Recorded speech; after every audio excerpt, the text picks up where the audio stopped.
Corporate structuring is a bit of a fine art, and there's various structures that a project can use. So at its basic, you look at a single entity structure, which is just a company that's being incorporated. But when you get a bit more complicated, we can look at various multi-entity structures where you'd have essentially parent companies, subsidiary companies, and designated companies underneath that look at particular asset holding structures and liability. So usually we'll look at IP holding companies, operational companies, employment companies as well.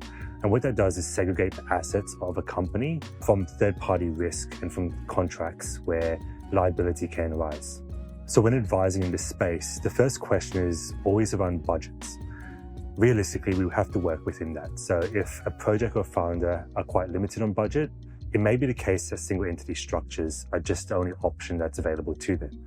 However, for instances where there are quite deep budgets, we can be quite creative with this, where we can look at multi-entity structures with onshore and offshore entities, parents, subs, nominees, and we can also separate, for crypto projects, token issuances out of operational entities too. Personally, if the founders and project can afford it in their budget, I would always recommend a multi-entity structure. That way we can properly limit risk and liability for the project, but also provide a structure that allows them to grow long-term, especially when they're seeking further investments.